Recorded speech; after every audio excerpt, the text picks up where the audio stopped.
minasyaitonir rajim.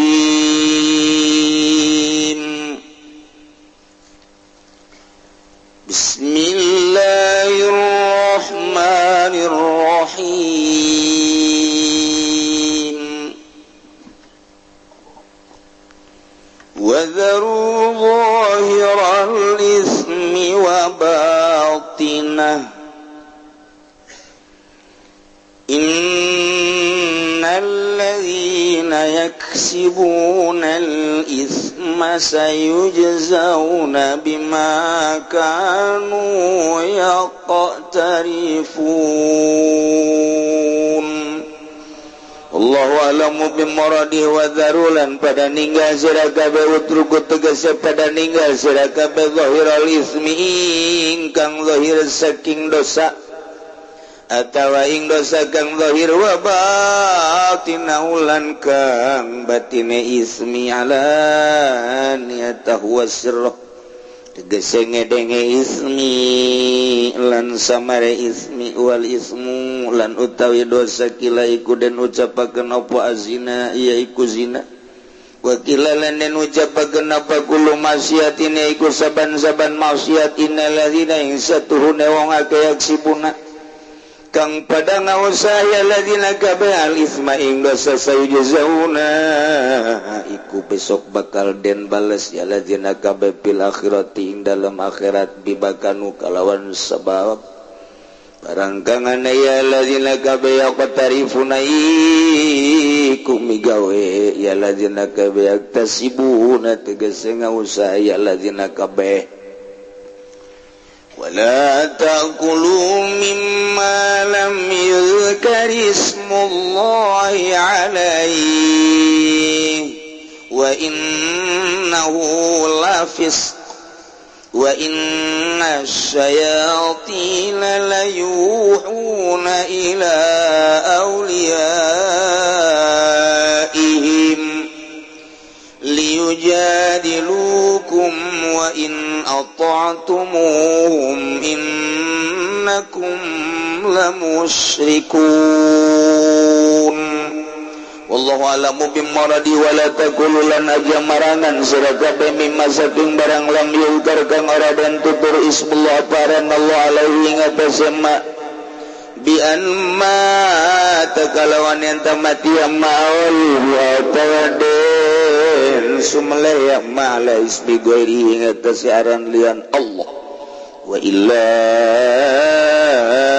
ilamna asluk takhsis dan lamun warana ngambah ingsun sadaya ikilah iki takhsis pamadzhabahul muslim walam yusami fi amdan wa nisyanan bahwa alalun baga utai barangkang yang melewi mazhab kang muslim lan ora nyebut ya muslim bi dalam malemah wa nisyanan lan lalali bahwa maka utai yang malalun iku kang halal kalau Ibnu Abbas ngucap ing kaul sapa Imam Ibnu Abbas wa alaihi asy-Syafi'i lan iku tetep ing atase kaul Ibnu Abbas utawi Imam Syafi'i wa innahu alaysatuhunna ya uklu ail ulaminu tegese mangan saking ma lapiskun iku yakti pasako khurujun ma yahilu iku metu saking barang kang halal yang wa inna syayatina lan satuhune pirang-pirang setan layuhuna iku yakti ngagoda aywaswisuna tegese ngagoda ya syayatin ila auliyaihim maring pirang-pirang kang dan demeni dening syayatin al-kufar tegese pirang-pirang kafir liujadilukum darapun entah maduan ya aulia kuming sira kabeh pitahlilil maitati ing dalem ngahalalkeun babatang wa in ata'tumuhum lamun manuti sira kabeh hum ing aulia atawa ing kufar ing dalam dalilil maitat innakum ing satuhune sira kabeh la musyrikun iku yakti kang musyrik kabeh la musyrikun iku yakti kang musyrik kabeh.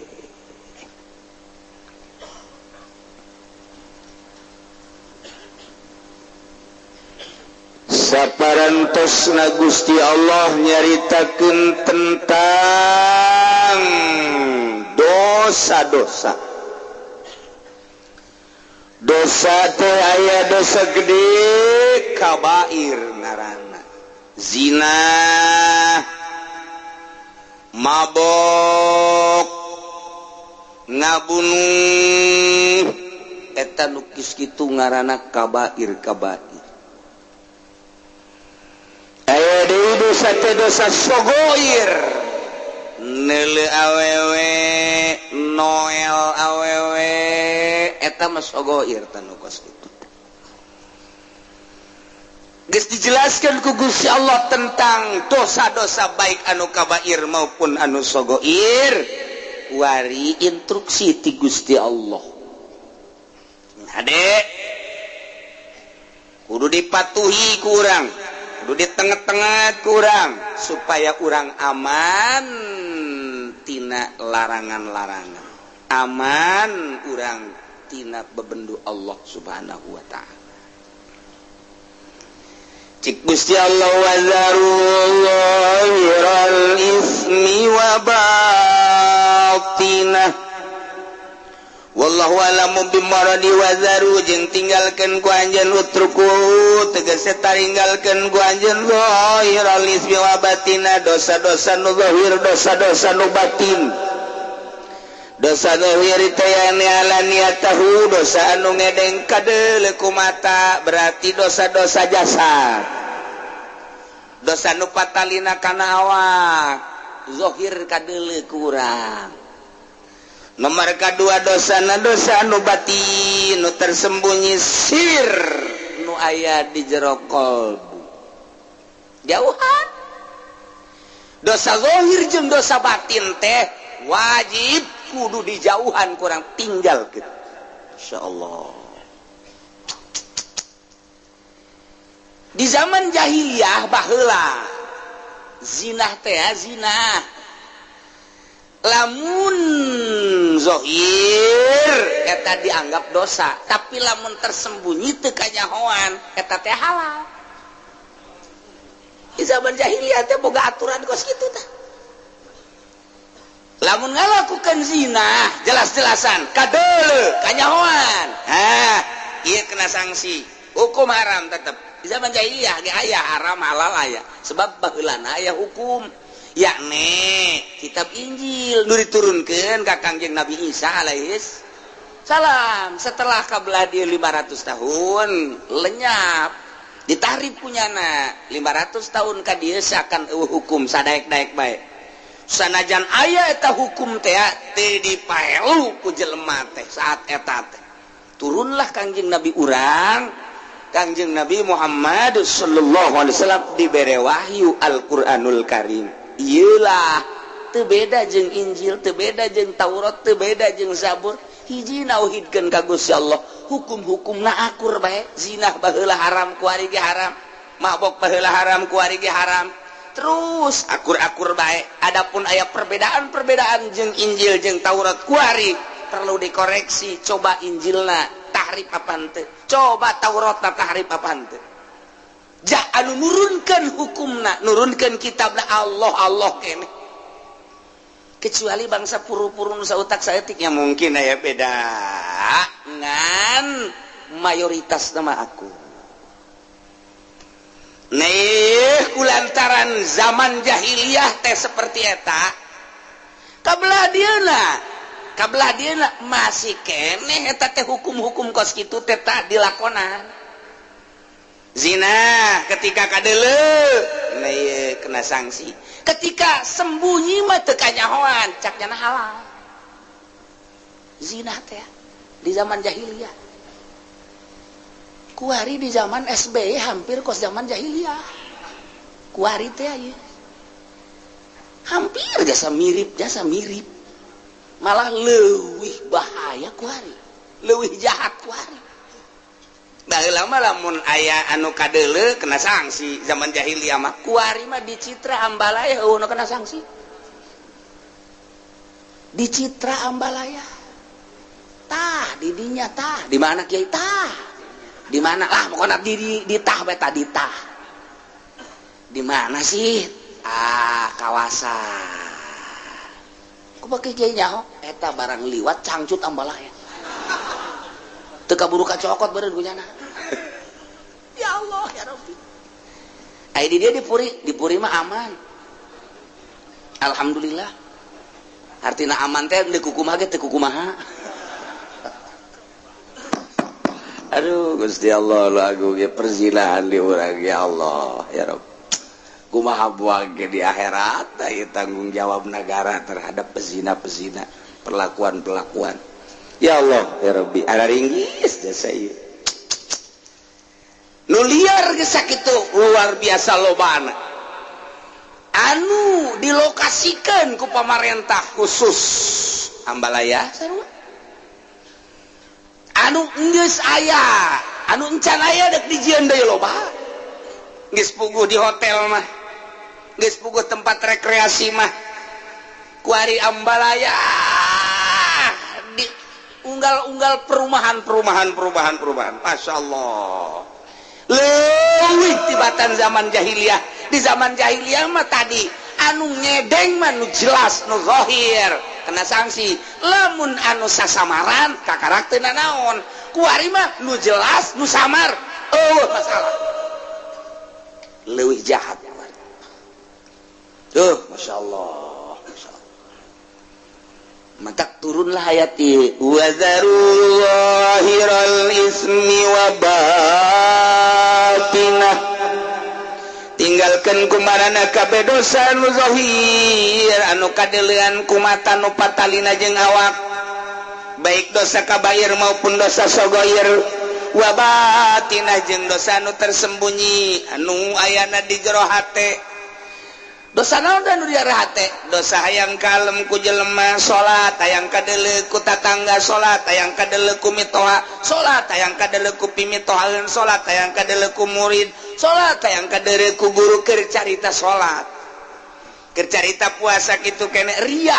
Ieu adalah batin dosa nu aya di jero hate. Lempengkeun Allah nu nitah salatna Allah, anu ngalaksanakeunana nu ngamampuhkeunana nu ngawasakeunana Allah, nu rek ngaganjarna ge Allah. Kalau bae sia tuh lantaran ke urang di akhirat teh kapan dipanggil ku Gusti Allah. Prede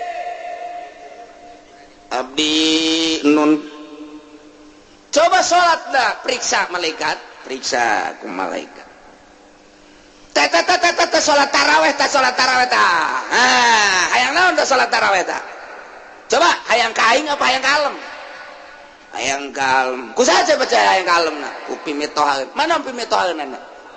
Mana panggil? Panggil pimitohaeunana ka dinya. Tah. Ieu jelema tarawih. Liwat ka imah sia jeung deui nyana salat tarawihna hayang kalem tak ku sia ku pimitohaeun. Cak Gusti Allah titah cokot ganjaranna kanu hayang di alam tah. Cokot tapi mitohaeun lah.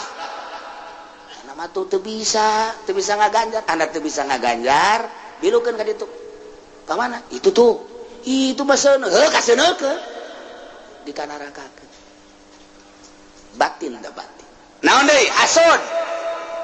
Batur nu maju warungna nyana nu gering. Batur anu maju usahana anu bengek. Batur anu kabeli mobil nanya nu ngap-ngapan, batur anu kabeli di mobilnya anu di opnam. Ieu karana hasud nu kos kitu. Ieu teu meunang aya nikmat di batur haju nyengkelik bae. Eta panyakit batin nu kos kitu ngaranna. Wari sombong. Udah kos kitu bae ku tetang kototeng. Ya Allah, mobilna jeung nyanana dibeli ku aing, kabeuli kabeh. Eta ngaranna sombong tak kos kitu tah. Bisa naon si sia teh aing ngadu jeung aing sombong ngaranna. Bukan naon si sia aing jeung aing sombong ngaranna. Atau keur sorangan bae rarasaan jeung aing pangsugihna, aing pangkasepna, aing pang sagalana ujub. Eta penyakit-penyakit batin nu kos kararit. Tinggalkeun wa zarullahiral ismi wa batinah. Dosa-dosa anu zahir mah anu kadeuleu ku urang kuari dosa teh hartina nu julayaan jeung parentah Allah Subhanahu wa taala nu kitu ngaranna dosa tinggalkeun. Urang mah pan kuari nu diparentah ku Gusti Allah teu dilaksanakeun, nu teu diparentah dilaksanakeun. Dosa malulu urang. leletikan anak orang diharapkan imah suki-suki bae mantes mandi bari ngarokok aya kopi diharap numerena pemajikan orang cek pemajikan anak bari diuk di sisi haji ke kamana teh ser bedadelan tuh nu liwat loba jasa cakeun eta nu liwat loba jasa lelekeun karyawan tuh itu mah rada bagus tuh budak tuh cakena mah meureun teu dosa eta ngomong gos kitu tak neuleukeun gos kitu ta eta ya Allah ya Rabbi yang geus kolot umurna 60 tahun ya numpuk-numpuk dosa mata doang yang lumayan da dicolok ke ku malaikat eta ya Allah teu bisa sadar eta geus kolot ge teu bisa henteu kieu lah aing mah geus kolot budak ulah sok cari cing di hareup kunaon emang ge lah ribet aing deuleu sia aing kalangan ku sia tolol teh Ki Haji sok didijak sok nyian dosa raka sia mata sia tah geus bae urang kudu nama tinggalkeun nu geus manggeus bo aing 50 tahun ka tukang deuleuhan bae teu katobatan meureun kumaha geus kuari mah moal deui aing hayang-hayang teuing mah neuleukeun nu di imah bae jadi siap diuk diharap buka baju nek naon hayang neuleuh nu di jalan mending neuleuh nu sia dalah kutang buka ih sok jangan naon lain naon lain deuleuh sia mahal daripada aing neuleukeun batur aing deuleuh incuran deuleukeun di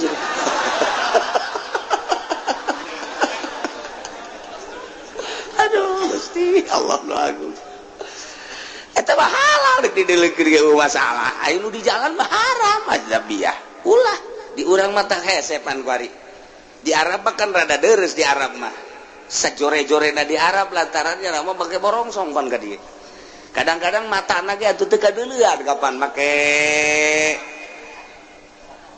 make cadar deres urang teu bisa neuleuh di Arab mah teu bisa neuleuh sejahat-jahat dari Arab pelebah aurat mah tetep mereka tutupan coba di urang mah Masya Allah tuh hese jangan pakai jilbab aya ge jilbab sakit sapotong ada deres guys ai ieu ditutupan ai ping-ping ke mana-mana nek kumaha deui coba ayo ih geus hese bae kumaha di Indonesia mah jadi urang ieu hese jasa mata kata asal keluar berarti imah mata mah geus berdosa bae pasti jasa mata mah geus pasti jasa mantap kuari ba atuh nu bagus mah geus ulah ka mana cicing bae di imah cak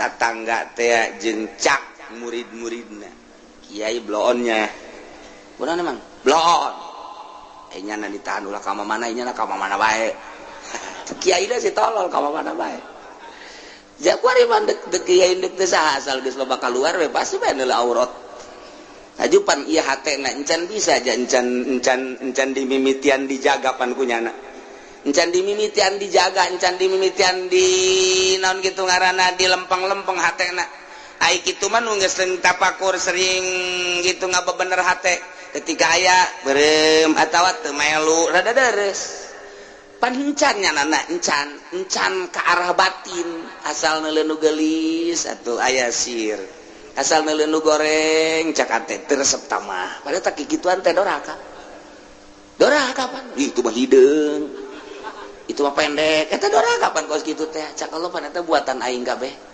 kunaon atuh sia ngagogoreng buatan aing lain hayu ku sia disyukuri kadanan sia atuh ku syukuran mah ulah-ulah ngomong janjieun teu becus atuh pan sia mah padahal buatan aing urang tapi teu sadar pan kadinya satungtung urang can ngaberesan hate kitu bae urang deuleunan naon ge aju kadeuleuh bae pan urang urang naik angkot kebereran jeung si Mbak make rok mini pan didinya sanajan urang make sorban dideuleukeun bae tadi kok mun teu make sorban sakilang make sorban bae cak hate udah seutik deui tah asana urang make nyere mah disingkapkeun ku urang eta kumaha alaqora zahirul ismi zahir dosa lu zahir eta kakarak mata doang masyaallah encan cili encan kabelah ditunah atuh ayeuna mah kitu itu main catur, encan main gaple, main remi, encan main bola kabelah dituna, encan gegendengan jeung awewe, encan kabelah dituna mah kholwah jeung awewe di kamar, kabelah dituna mah kabair mawaan simba. Zahirul ismi wadar tinggalkeun wa batinah ieu hese mah tarolah nu zahir mah meureun ai ustad-ustad teuing mah nyana kajaga ku ka ustadan. Tad bulan itu resep daek atuh aing mah ai daek mah daek we geus aing korep ustad pa geus lain ka Allah nyana ge sarua lain ka Allah teh ge isharam teh teu meunang Allah berarti teh mah kadeuleu ieu mah lain tuh aing pan ustad budak kumaha cenah lamun aing mah mawa kos kitu eta kan eta kos kitu teh geus teu bagus eta jadi nyana teh kahalangan ku ka ustadan lain ku Allah. Jadinya nama sieun geus sieun digorengkeun ku manusia lain ku Allah. Sanajan kos kitu rada deres belah heuladanna. Rada deres belah daripada diomong di tak ustad ngeboncengan si Mbak. Aing mah karena Allah. Lillahi taala. Allahu akbar. Ustad tolol. Aduh Gusti Allah ya sejasa ya. Sejak sehingga jauhan dosa ya urang ya Allah. Ieu kakarak dosa zahir doang komo dosa batin. Dosa batin mah nu nyaho iwal ti Gusti Allah. Beuh meureunanan ieu dosa urang ria teh, ujub teh, takabur teh. Nu mantak itu dipetakeun teh dosa teh di dieu aya latifatul qalbi, di dieu teh aya nafsul lawamah, al-lawam, al-hawa, al-makruh, al-ujbu, al-ghibah, ar-riya, az-zulmu, al-kidbu, al-ghaflah. Nah eta teh nu kudu dipiceunan lalaunan ku urang bari merenung ka Gusti Allah, miceunan laom, cuad-cawad ka Gusti Allah, miceunan hawa, miceunan makruh, miceunan ujub, terus bae ku urang. Aya ti dieu teh handap ka dieu. Nafsul ammaratu bisu. Nafsu amaratu bisu teh naon ieu teh eusina teh nah al bukhlu al hirsu al hasad al jahlu al kibru as-sahwat al godob eta kan kudu dipiceunana ieu penyakit-penyakit batin teu kumaha miceunanana nya hoge pan encan urang meraktekeunana ge kapan encan nu mantak ketika jol teh urang geus aya tupukar tapakur langsung bae resep jeung teu resep pan eta mah ngaranna syahwat. Aing geus makan ku urang di omean ketika aya nu resep dadamelan Allah. Daek sih. Tolol kene we teh kiai blon tapakur ku tapakurna. Tuh nu bener gitu. Tapi rada deres. Ketika mangyan sakitu bae. Mantak atuh sanajan kuku bahagia tetep bae ka Allah. Boga pikiranna kieu. Atuh nyana-nyana urang-urang lantaran jasana jan didelekeun nyana can puguh daekeun jeung dina daekeunage jaing mah teu maksud kan mantep kan. Kan mantep. Didelekeun resep eta mah syahwat lah ulah atuh. Pan urang geus terus-terusan mikiran tafakur. Jadi aman. Ketika orang neuleuh di kota, nya parutih, nya bagus, ngalaluis. Tapi lamun urang ku nafsu mah bagus amat nafsu kan. Resep amat nafsu kan tapi lamun kurang dipikir bah jiatu nyana-nyana urang-urang kunaon didelekeun jasana jan didelekeun nyana can puguh daekeun di mandek jan dina daekeun ge jaing mah teu maksud deuk naon dideuleut atuh ngadoraka-doraka saha tadi kota nu boga pikiran kos gitu ayo coba ye sabaraha ribu jelema tek-tek ceuli anu kos gitu bae ge ulah ki haji ulah lain ki haji da bae lah ki haji na malah bagus sangat jatuh akur jeung nu di imahnya tolol tak ki haji coba ayo mantak aja resep ka kota ge. Ka kota deui lah. Bukan cuci mata. Lain cuci mata ngerebakeun mata. Eta titah ditinggalkeun wa zaru zahirul ismi wa batina. Masyaallah. Yes, saya ditinggalkeun di urang mah ieu bab aurat bae di Indonesia ieu mah di Indonesia sejasa. Di Arab mah rada deres lah di Arab. Di Arab mah rada diris rada. Mantak eta urang hese jasa ketika tawaf. Satu sisi urang teh dititah tawaf, satu sisi urang tawaf teh babarengan jeung awewe. Tarolah ai ukuran ka sentuh jeung awewe mah urang bisa taklif ka mazhab lain. Ketika urang teu bisa ngamankeun wudu urang bisa urang taklif ka mazhab Hanafi. nu bagus berarti wudhu nakene lantaran eta mah sapaket ngaranna wudhu teh jang toab jadi toab jeung wudhu sapaket berarti kudu ti wudhu na bagi anu ngarti tapi lamun nu teu ngarti wudhu na wudhu Syafi'i toabna toab Hanafi pembatalanana ja bodoh teh atuh teu naon ja bodoh mah da dituduh-tuduh emang bodoh bae bodoh ieu cenah kula mah bodoh nek dibawa ka kuburan bae kieu cenah mah hook tolol bodoh hook teu bisa sapaket mah wudu jeung salat jeung toab sapaket nah kuduna ti wudu heula taklif ka Hanafi kemudian jeung toab namun bisa nah belajar kurang bisa eta mah gampang ketika orang antal jeung awewe gampang tama taklif ieu geus ka Hanafi teu batal tapi miceunan resep mah itu budak geulis amat hese aduh itu orang Libanon bangun iruna mancung jasa lain babacaan innal afwa wal afiyah subhanallah walhamdulillah wala ilaha illallah wallahu akbar sholatu wassalamu ala rasulillah sallallahu alaihi wasallam Allahumma inna nas'alukal afwa wal afiyah wal mu'afatad daimah kuduna mah maca eta endan mancung amatnya iruna bagus tah Masya Allah orang mananya KTP-na orang mana suratan gitu nomor HP-na sabaraha tolol teh budak keur toab kapanggih jeung urang India kapanggih jeung Pakistan kapanggih jeung Libanon kapanggih jeung urang Turki urusan toab nama babari pembatalan nama babari miceunan eta tah resep nu hese nah iya satu sisi urang dititah nungguan ulah aya jelema awewe moal aya datang ke irah ge eta kabarenan urang jeung urang takroning hideung kabarenan hideung janamnya rombongan brus urang aja hideungnya bau teh budak tentu dah orang lain ibadah toab nyarekanan batur malulu sugut tanda hate pan Allah mandelekeun innallaha yanzuru ila suwarikum walaki yanzuru ila qulubikum deh kumaha anu watak hararese jasa urang hayang khusu jasa toab mantak nu bagus batu tungkul we toab teh urang peureuh bari babacaan atau babacaan onam lah teman teu ditita sapira doa menta tunggeus we teu kudu atau baca Quran, baca sholawat ayo coba dulu nu toab aya nu kitu jawa malah masuk nutur-nutur saya nutur nah lumayan cek ena teh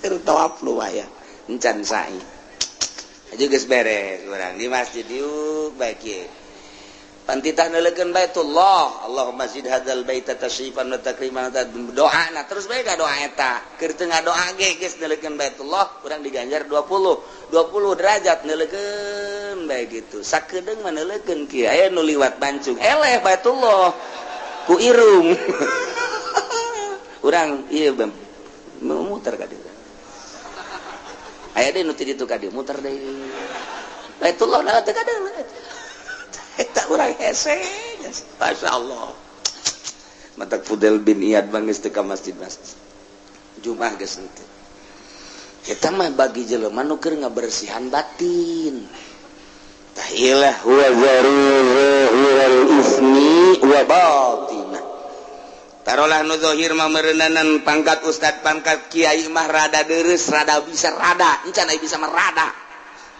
tapi pelebah batin mah hese jasa ria teh ujub teh anu tadi dicaritakeun teh masyaallah sakitu hesena dua eta tatina latifatul qalbi jeung latifat jeung nafsu latifatun nasi inna nafsala ammaratun bisu esina sakitu tadi nah ieu nu hararese mah kos kitu nah eta teh nu kudu dipiceunan teh urang teh hirup memeh maot supaya miceunan panyakit eta ulah ngahayalkeun hayang jadi wali ulah ngahayalkeun hayang jadi solihin ulah piceunan bae etana wali mah datang sorangan ketika Kangjeng Nabi Musa hayang kapanggih jeung Allah hese jasa hese Kangjeng Nabi Musa teh hayang kapanggih jeung Allah datang ka menta kapan Kangjeng Nabi Musa maka Gusti Allah hayang kapanggih jeung Gusti teu kapanggih-panggih hese sakalina Gusti Allah deuk manggihan Kangjeng Nabi Musa maksudna deuk dibere kapanggih jeung Gusti Allah di Gunung Tursina syarat-syarat teh loba jasa hiji puasa heula 40 poe dua kudu miceunan segala rupa nu aya di awak baju ulah leuwih ti hiji bae Musa teu meunang kapanggih jeung jelema selama 40 poe. Eta teh riadoh Kangjeng Nabi Musa, sagede Kangjeng Nabi Musa nu dipilih ku Gusti Allah, hayang kapanggih jeung Gusti Allah, syaratna loba jasa jeung hese. Ketika kapanggih jeung Gusti Allah teu kuateun Kangjeng Nabi kharasaiqo. Ngan musruk Kangjeng Nabi Musa. Tapi Kangjeng Nabi urang mah teu hayang kapanggih jeung Gusti Allah. Gusti abdi mah kumaha Gusti bae jadi ciptakeun teh ku Gusti abdi mah. Nu penting mah abdi mah ngalaksanakeun parentah-parentah Gusti, ngajauhan larangan Gusti, instruksi ti Gusti titah nyampikeun ka umat ku abdi bakal disampai-sampaikeun. Kitu bae abdi mah Gusti, teu hayang kapanggih jeung Gusti Allah. Jol dijemput ku malaikat Jibril. Dibawakeun buruk, dibersihan heula, naik cek Jibril, deuk dibawa ka mana teu nanyakeun kitu Kangjeng Nabi mah. Deuk dibawa ka mana deuk kumaha henteu. Dipapakeun ku malaikat Jibril jeung ku malaikat Mikail, mawa ke buruk, naik berangkat datang ka Masjidil Aqsa sugan nanyakeun Kangjeng Nabi deuk dibawa ka mana henteu. Gerak Allah bae mah datang ka dieu, turun cek malaikat Jibril, turun salat imaman Allahu Akbar. Nabi-nabi jeung rasul ngamakmum di tukang deuk nanyakeun teh Kangjeng Nabi deuk dibawa ka mana henteu. Beres naik cek Kangjeng cek malaikat Jibril, hayo berangkat ka luhur, naik ka langit ka hiji. Nanya teh Kangjeng Nabi deuk dibawa ka mana henteu. Janu ditanya sama malaikat Jibril, "Man hada?" "Saya." "Hada Muhammad." "Apa geus saya ieu instruksi?" "Geus." "Saha ente?" "Ana Jibril." "Aya teh nu dibarengan?" "Muhammad." "Geus dibere izin?" "Geus." Naik. Kangjeng Nabi na ditanya henteu. Kangjeng Nabi mah nanya doang, "Aya teh saha? Aya di mana?" Henteu nanyakeun deuk dibawa ka mana. Henteu teu boga maksud tah urang ibadah teh titah nuturkeun kos kitu. Ulah hayang kapanggih jeung Allah, ai salat henteu. Tolol teh coba. Pakai udeng-udeng, pakai jubah. Deuk ka mana? Deuk ka Allah. Woi, zohor. Moal aing moal zohor geus liwat aing mah zohor. Syariat mah kos kitu mah. Aing mah geus datang ka hakikat. Waduh. Ranteh habak. Bebeutkeun. Lain kita, iya beda. Kangjeng Nabi Musa dipanggil ku Gusti Allah setelah hayang, teu kuateun Kangjeng Nabi Musa. Kangjeng Nabi urang mah tenang bae. Sebab naon teu hayang ngan ngalaksanakeun parentahanana. Begitu datang ka Sidratil Muntaha malaikat Jibril mah teu kuat. Cek Kangjeng Nabi Jibril, atuh bareng jata tarina bareng lain wilayah. Wilayah kula mah ngan datang ka dieu doang cek malaikat Jibril, naik we ka ditu kula mah ajur cek nya. Jadi ulah sok haju ngeleuwihan wilayah ulah sing hade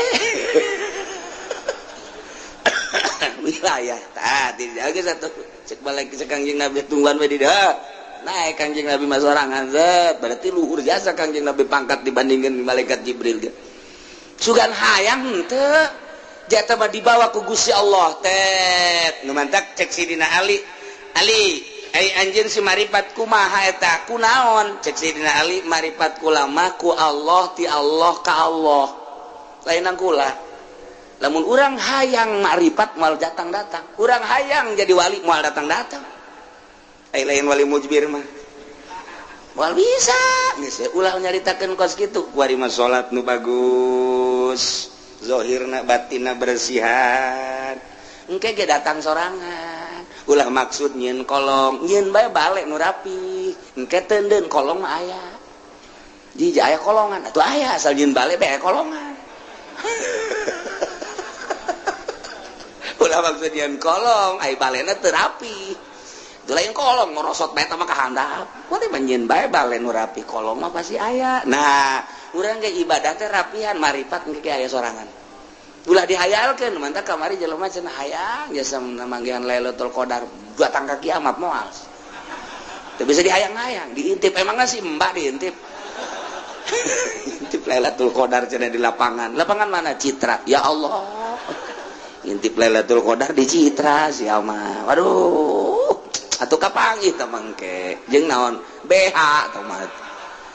Ulah dihayal Lailatul Qadar ulah dihayal-hayal hayang mah hayang bae ngan ulah dihayal-hayal atuh bersihan bae batin Lailatul Qadar mah datang sorangan da Lailatul Qadar mah terus bae diturunkeun jeung kapanggihna jeung jelema nu bersih daripada urang ngahayal-ngahayal ulah engke ge Lailatul batak waliullah kapanggih jeung Lailatul Qadarna beda-beda. Aya nu keur salat, aya nu keur di kamar, aya nu keur maca Quran, aya nu keur ngobrol, aya nu keur diuk bae, aya nu keur di jalan. Atuh kumaha bae eta mah Gusti Allah nu mere. Anu penting bersih hate. Ai urang mah aya hate teh dibersihan, aya Lailatul Qadarna diintip. Oh, blow on.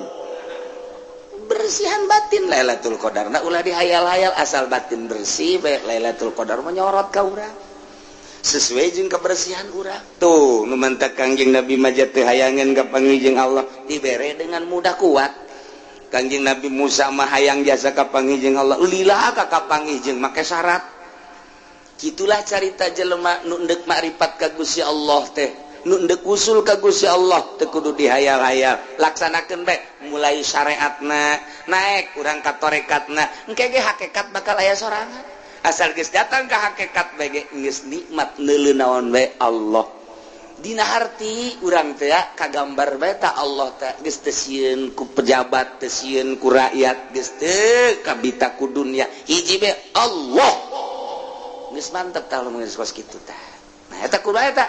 Ieu konsepna wazaru zahirul ismi wa batin. Piceunan geura teh. Dosa zahir jeung dosa batin.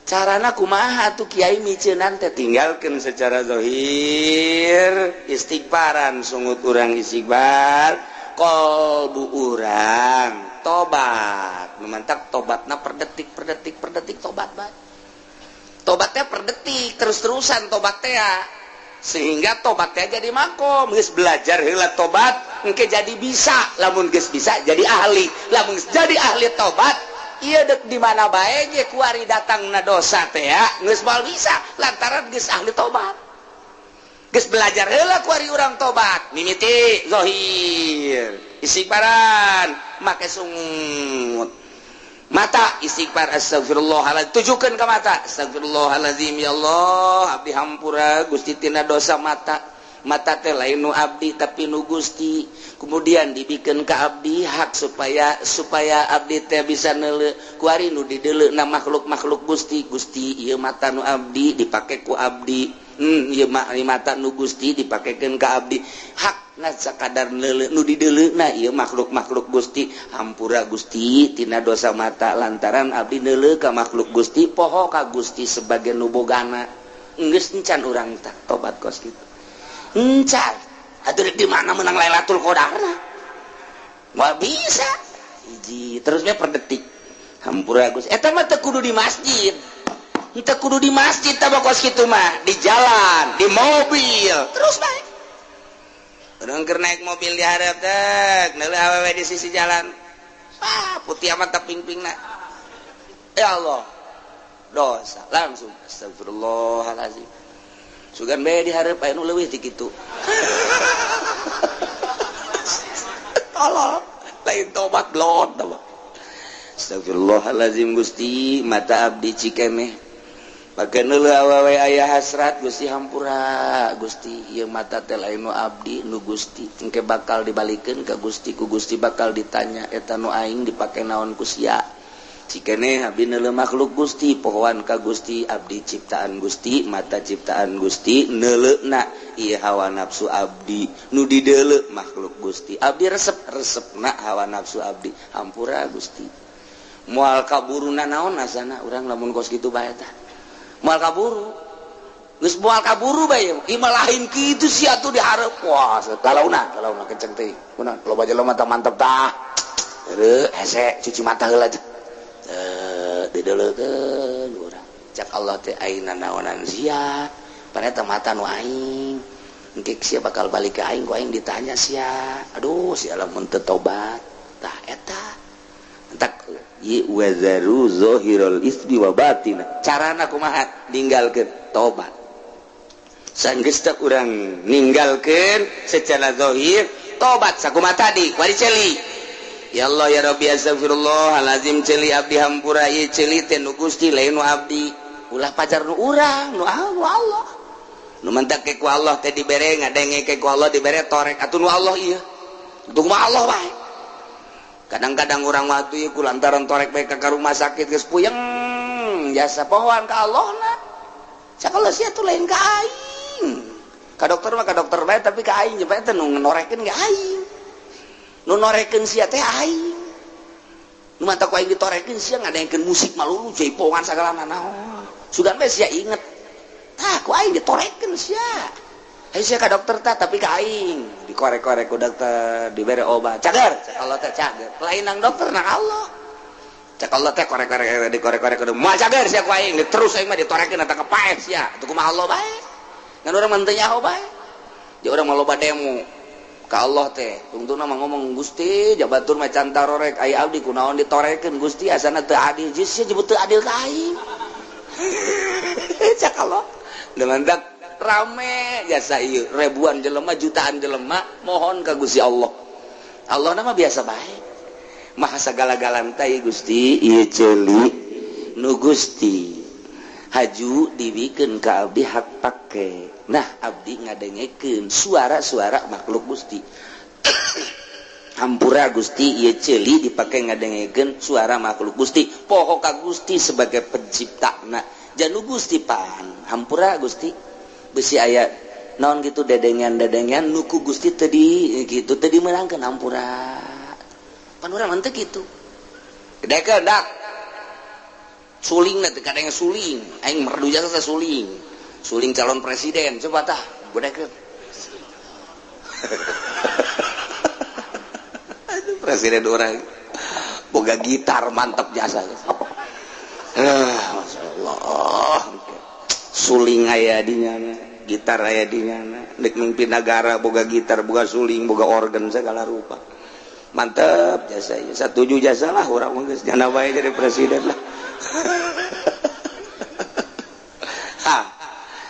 irung guari hampura Gusti irung nu Gusti teh irung loba jelema anu dioperasi polip irungna lantaran aya gangguan nah ieu abdi mah normal Gusti pake ngambean oksigen Gusti di samping oksigen Gusti ieu teh pake ngambean sagala ambean nu sengit nu bau jeung sagala rupa Gusti ieu teh nu Gusti hampura mun abdi poho ka Gusti sebagai penciptana zaru zahirul ismi wa batinah mulai ieu endek wa batinah teh kikituan heula teh hese eta kos kitu teh hese hiji-hiji terus ka sungut terus ka beteng terus ka dubur terus ka kubul terus ka suku hampura Gusti ieu suku teh pake lalengkahan bae duh ieu ngalengkahna ge ieu sabenerna mah tanah gati Gusti anu ku abdi dilengkahan taneuh Gusti Allah ya Rabbi Gusti hampura abdi ngalengkah di luhur taneuh Gusti besi ieu lelengkahan abdi teh sesuai jeung aturan Gusti hampura tah eta teh lain di masjid keur lempang keur diuk terus bae tah urang belajar ngaranna engke lamun terus-terusan bakalna bisa engke lamun geus bisa urang jadi ahli lamun geus ahli tobat teh jadi makom mulai urang boga makom tobat ngaranna nah didinya dosa naon bae langsung bae ka istighfaran ku urang tek astagfirullah urang mah aya bae lantaran urang mah lain nabi mah maksum moal aya dosa urang mah jelema biasa aya ngan urang teh dititah tobat tubu ilallahi taubatan nasuha sehingga tobat teh jadi makom ngeunaheun urang teh kulantaran boga loba tobat terus bae keur lempang keur di mobil keur diuk keur sare gedeg sare terus bae urang mah tobat ka Gusti astagfirullahalazim nginget-nginget tadi teh hampura lain deui ke salatna ge ngeunaheun geura ge lantaran geus eueuh dosa nu ngahalangan kana ngeunahna salat eta adalah dosa ketika eueuh dosa salat hampang Allahu akbar Bismillahirrahmanirrahim. Sami Allahu akbar. Ku hampang-hampangna zuhur ge 2 rakaat.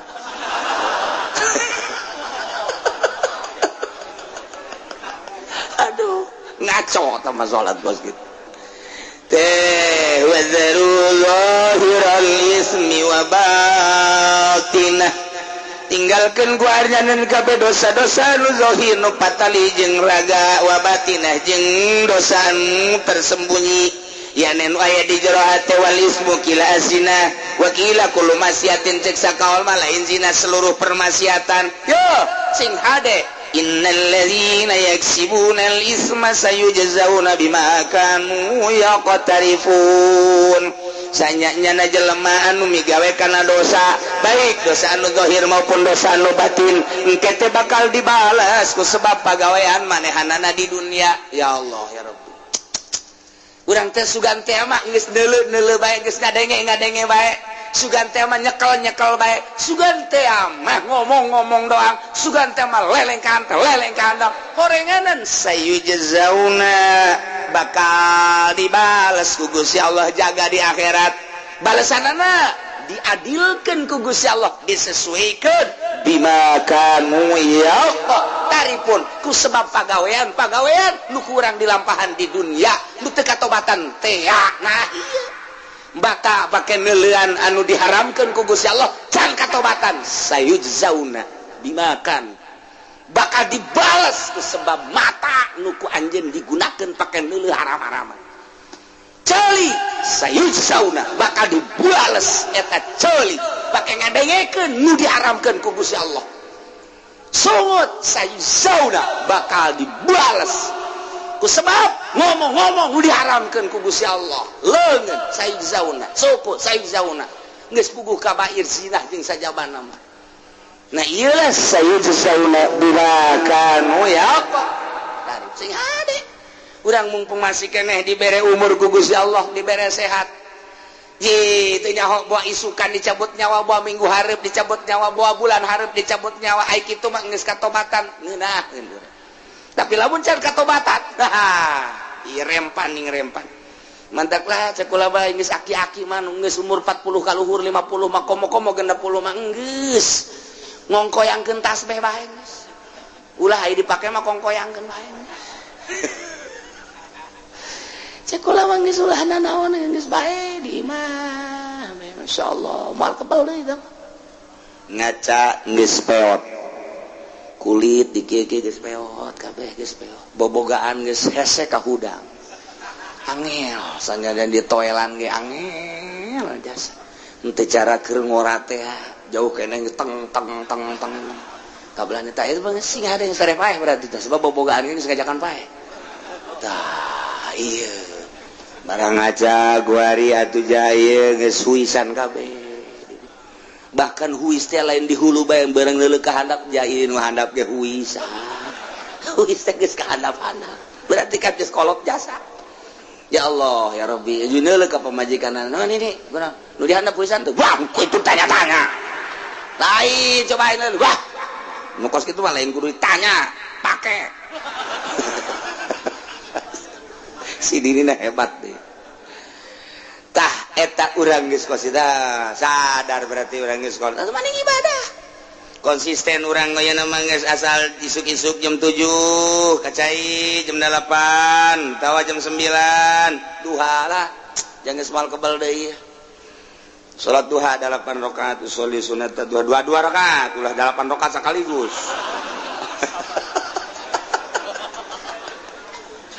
Dua rakaat Allah. Tenang.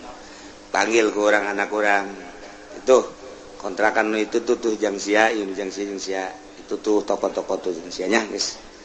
Emang abang dekat mana? Abang mau kembali lah tuh sekolah ieu. Tapi tetap bagi dua. Sia ngalaksanakeun store ka aing. Deres sakit tuh guys, deres. Karena yang hirup keneh. Guys, jadi guys plong. Guys, patula patel urusan usia. Sawah. Aing merek ibadah bae ka Gusti Allah. Beuh eta kolot mantep jasa.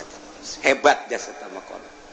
Tas, maghrib maca Quran atawa maca shalawat, datang ka Isya, ulah balik di masjid.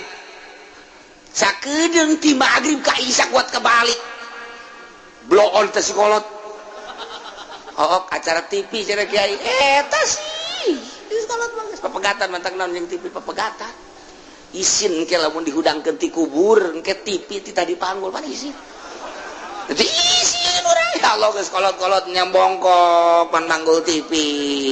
Cak tetangga-tetangga ge eta naon? Lah sia kolos teh nyawa bae. Kunaon teh dibangun aing resep jasa baheula ieu TV ieu ka bawa bae. Wae geus dipiceunan ge nempel deui cak. Pan teu kudu ditanya sama ku malaikat ka resepna berarti TV isin nih. Jih, daripada engke di akhirat kurang dibang baluhan TV paling ti kuari papegatan. Kepegahatan di TV.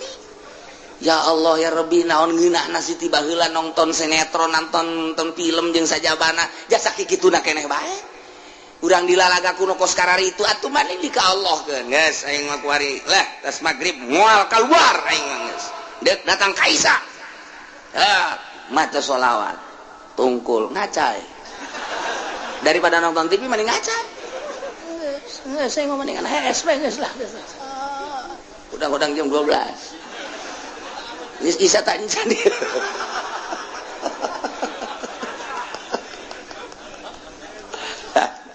Ikir cerita tinggalkan dosa zahir dosa batin. Mentak ieu hese ieu pelebahan micenan batin mah eta teh anu kitu ngaranna guru toriko. Lamun zahir mah guru syariat lah babari tah mah syariat geus ngalaksanakeun tah mah ditahan si hade tapi pelebah batin mah ieu mah ngaranna guru toriko eta mah kudu dibenturan ku zikir kudu aya tafakur jeung kudu aya muraqabah mulai kalau mun geus kos kitu kakarak urang api lain kege ka dosa-dosa geus api lain teu hayang sebab naon kadeleuna eta teh ku syahwat ngeunah tapi kapan ingat eta teh seuneu tama dina ilmu tarekat maka gitu lamun urang mikiran kana kangeunahan bae urang bakal terus bae terlena kudu kumaha tuh nah urang lamun deuk dahar teh ulah mikiran ngeunahna cekali tarekat mah kudu mikiran naon kaluarna hartina kaluar kumaha eta nu kaluar ti bujur bagus tah depan jorek. Daging ayam, daging domba, opor segala rupa ngeunah amat, tapi ieu lamun geus asup ka beuteung bae mules keluar. Nah, jore amat. Naon bedana nu kaluar ti dieu jeung nu deuk diasupkeun eta-eta keneh. Mulai tak urang moal rada moal pati hayang. Mun basi keneh hayang keneh bae teundeun habak kotoran di dinya. Di sisi akur teh sabenerna mah. Orang mencari ilmu tarekat teh kos gitu. Jadi hese mantak atuh kiai kuari jelema kuari norekat dajal eta mah norekat zikir doang. Manya bu guru zikir tarekat main limbah. Anya aing mah ahli tarekat ngalimbah. Geus guru tarekat di mana? Di Jawa Timur. Kuari main partai ting bating. Eueuh ti dituna nu main tarekat kudu main partai eueuh sebab eta mah hahala. Pan ai tarekat mah ninggalkeun urusan dunia deuk ka Allah. Ai partai? Nu mantak lamun aya kiai ngomong-ngomong tarekat haju nyana hancur di partai. Kalian salah jeung aturan teh kos kitu teh salah jeung aturan. Lain lalagan salah. Besinya panasaran tidak datang ka dieu. Dia kumaha dia diajak dahar ku aing. Salah teh gos itu teh tah mawani. Tuh mata ku ari mah ahli tarekat malah geus ngaijazahkeun mursyid berarti kan. Mursyid. Kan guru tarekat mah ngaranna mursyid. Geus beres. Menang sabulan teh dipanggil. Sia murid aingnya. Ieu mama ku ari keur ngadukung Partai Demokrat.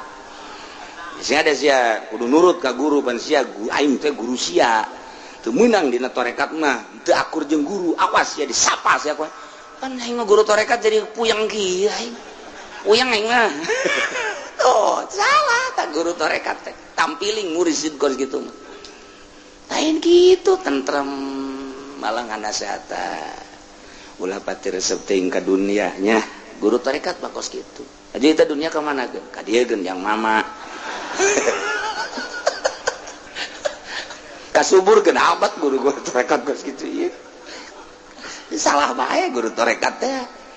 Layahna di stop heulanan. Aya dunia nu aya ka masjidkeun, ka musolakeun, majelis taklim pasantren. Hayu kita sarukeun besi kaburu pae eta bener tah. Ketika ngabangun pasantren nu batur bendu nyana. Sia teu ngarti. Maksud pasantren teh lain batur mati. Goblok sia. Guru tarekat belon deui bae. Dihayangna ka nyana bae ulah ka batur. Ih jelema tolol. Coba tak hese da nu mursyid teh geus ulah guguru heulanan ku ari mah deuleuh heula jelemana. zikir itu berarti zikir biasa bae. Nah ieu maksudna naon ieu tati tahwazaru zahirul ismi wa batina keur zahirul ismi mah babari tapi wa batina ieu nu hese ieu masyaallah capek jasa udang dipeting teh kuarina pakuran nu ditapakuran teh nikmat-nikmat ti Gusti Allah mulai urang tafakur nikmat nu dibikeun ka urang dibikeun ka makhluk-makhluk maha sagala-gala Gusti tafakur urang ka makhluk Gusti para rasul para nabi nu geus bararisaan jasa ngalempeng-lempengkeun hate tapakuran ku urang Ahmad tapakuran Muhammad luar biasa sama Gusti abeh naon abeh nyurup ka diri urang abeh nyurup urang teh tapakuran Kangjeng Nabi lain salam-salam haju menang berkat lain Assalamualaikum Zainal Anbiya ya assalamualaikum Assalamualaikum asqal asqiya ya assalamualaikum Assalamualaikum asqal asqiya ya assalamualaikum min rabbis samai beres balik berkatna aya cek aji podol sial kaing di bae asana ieu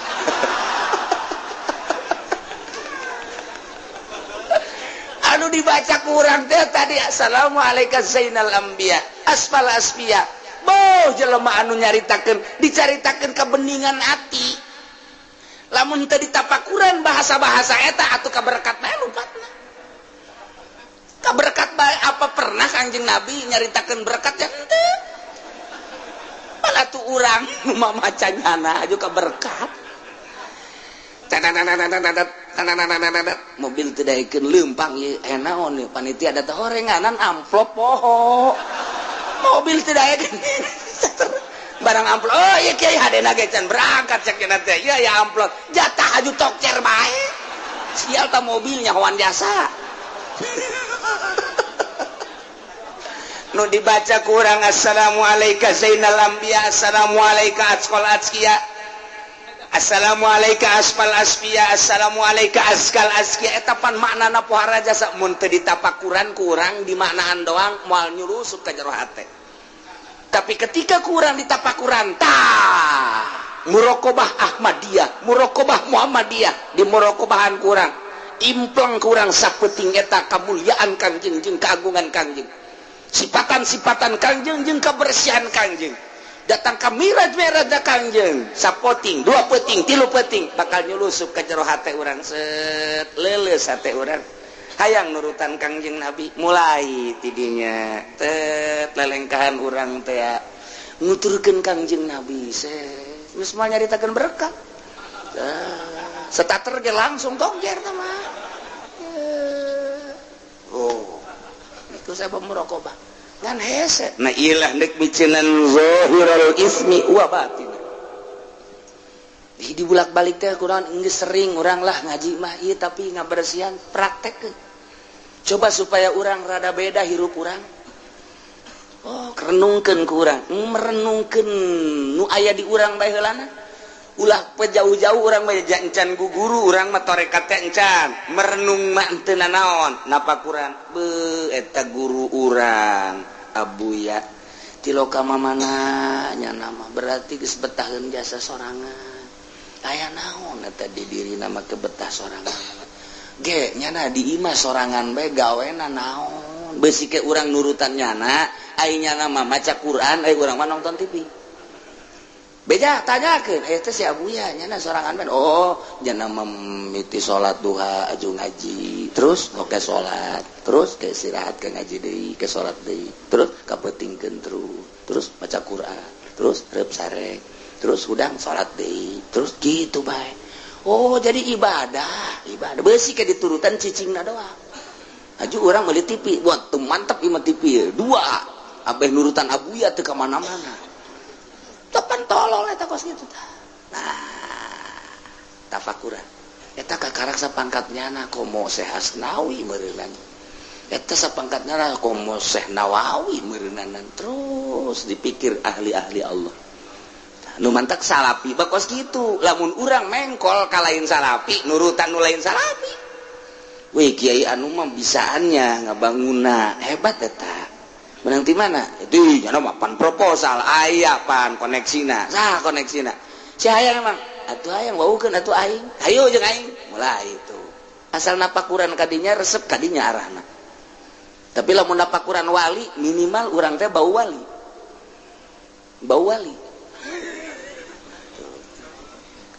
digusar digeser nah iya urang mah keur carita wa zaru zahiral ismi wa batinah urang resep dunia lalaunan moal bisa sekaligus ulah resep kepemimpinan hubur riasa lalaunan gelananan lamun urang resep jadi pamimpin cilaka begitu urang nyalateun aing asana jadi imam sebab aing kolot epek henteu sial geus goblok aing udang-udang geus pasang nya kolot teu ditunjuk jadi imam tolol mulai ngomong dak engke deui nyalateun nu kolot itu jadi imam mulai budak tolol sia mah teu nyahoeun meureunana hubur riasa tapi lamun eueuh hubur riasa mah ji atuh keur ditunjuk bae alhamdulillah keur henteu na bae sapirane angan ganjaran jeung sholawat ngarentet deui bae di polisial cenah kaing deui bae Gusti Allah nu agung teh eta teh sapira ieu menangan ridho Allah bebas-bebasan bae Masya Allah malah mah aya embung di jero hate teh lantaran teu aya resep nu mantak lamun teu aya resep malah diangkat man tawadhu rafa'ullah lamun jelema tawadu diangkat ku Gusti Allah gara-gara urang henteu tawadu dibebaskeun ku Gusti Allah eta tah micenan hubna tah micenan hubur riasa ketika urang hubur dunia laleupasan bae ngariung maksudna dunia ceramah maksudna dunia silaturahmi maksudna dunia bergaul maksudna dunia leupas teu ngawujud tapi ketika dikallahkeun aing mah dekallah bae silaturahmi karena Allah ceramah karena Allah ngariung karena Allah kukumpulan karena Allah dunia nyaremparkeun kos kitu dunia mah asal kurang diembung-embung dunia teh nyamperkeun kurang dihayang-hayang dunia mah leupas tah cenah ku aing deuk diembung-embung dunia coba hayang nyaho kumpul henteu barang ku nyana diembung-embung teh teu kumpul-kumpul babeja aing jak geus embung ka dunia pan teu kumpul-kumpul atuh diembungan atuh aju kudu diana henteu atuh pas pan sia embung ada dunia aju dunia da eueuh atuh pas ya tadi lagi embung aing maksudnya lain gitu embung sote supaya kumpul atuh bohong berarti tah ieu mah embungna teh bohong atuh Allah ge maha uningan goblok sia cek Allah teh embung ge hayang sebenarnya mah jadi teh ilas embungan nu beneran dunia bakal datang jadi na datang lagi nya mah geus tersebut ieu ngan teh cobaan ti Gusti Allah sia bener henteu embungna dicoba ku Gusti Allah lamun jelema nu embungna lalagaan dunia teh dieuwekeun ketika diayakeun serinyana atuh bohong berarti jadi mah dunia una embung datang dunia dicoba ku Gusti Allah Masya Allah mantap sia deh tah ieu nu hese ge tah micenan hubur dunia micenan hubur riasa micenan hubul mahmadah micenan hubul hub ieu keur carita zahiral ismi wa batinah zaru zahiral ismi wa batinah tuh Masya Allah hese jasa tinggalkan gara dosa nu zahir gampang tapi dosa nu batin ieu nu paling hese mati mimiti ria ujub takabur hubul jahubur riasa hubul hubul eta panyakit ngaranna dibawa kurang ke jero kuburan ditanya ku Allah kunaon teh dibersihan nah iyalah kurang ngaji teh ya mulai jahese horeng ngaji mantap cek Imam Ghazali maca mah babari ngahartikeun babari praktek negara sia hese kajen kuku mage ja bener nah innal ladzina sayana jelema yaksibuna isma anu ngausaha anu ngalaksanakeun dosa awas sayujzauna engke bakal dibales bil akhirati di akhirat dibalesna disesuaikeun bima kanu yaqtarifun wala taqulu wallahu a'lam.